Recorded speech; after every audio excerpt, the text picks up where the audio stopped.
नमस्कार मंडळी, तुम्हालाही फाउंडेशन लावताना तुमचे प्रोडक्ट निघून जातात, तुम्हाला फ्लोलेस बेस पाहिजे असेल तर हा व्हिडिओ तुमच्यासाठी परफेक्ट आहे। त्यासाठी मी एक रिकॉर्डचं फाउंडेशन घेतलेलं आहे।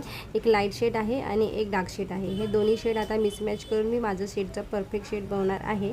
तर त्यासाठी मी आता पॅलेट घेते आणि पॅलेटमध्ये आता 2 ड्रॉप मी लाईट शेडचे घेते आहे आणि प्रोडक्ट आधी कमी ठेवायचे, नंतर जर पाहिजे तर वाढवू शकता। आता हे डार्क शेडचं फाउंडेशन घेतलं आहे, हे रिकॉर्डचे आहेत आणि हे याच्यामध्ये ॲड करते मी 1 ड्रॉप, ठीक आहे। आणि आता याला व्यवस्थित मल्सिफाय करते। हे मल्सिफाय जर तुम्ही जेवढं छान कराल तेवढं छान तुमचा प्रोडक्ट तुमच्या स्किनवर छान असं ब्लेंड होईल।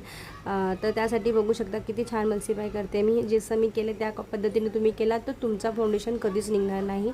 इवन म्हणजे वॉश करत नाही तसं, म्हणजे 8 ते 9 तास तुमचा बेस तसाच राहील, याची गॅरंटी। आता मी चेक करून घेते, जॉ लाईनवर थोडंसं अप्लाय करून डॅब डॅब करून आता मी याला ब्लेंड करून घेते। आता परफेक्ट मॅच आहे माझ्या स्किनला। आता ब्रशच्या हेल्पने पूर्ण फेसला मी कवर करून घेते आहे व्यवस्थित। आता एक गोष्ट इथं लक्ष देण्यासारखी आहे की मी आधी जे प्रोडक्ट आहे ते जॉ लाईनपासून मग इनर आय जाते, नाही तर काय होतं एक तर जर जास्त प्रोडक्ट लागली ना तर मग ते ॲडजस्ट करायला प्रॉब्लेम होतात आणि लाईन्स क्रिएट होतात। त्यामुळे आधी जॉ लाईनवर लावा आणि मग वरतून तुम्ही व्यवस्थित प्रोडक्ट ऑब्झर्व होतात आणि मग जेव्हा कमी प्रोडक्ट असेल तेव्हा इनर आय लावा। आता प्रोडक्ट उरलेला आहे तर मी आता हे माझी नेक कवर करून घेते, म्हणजे अनइवन वाटणार नाही माझी स्किन। तर नेक कवर करून घेते आणि नेक कवर करताना लक्ष ठेवा इयरसुद्धा तेवढेच इम्पॉर्टंट आहे।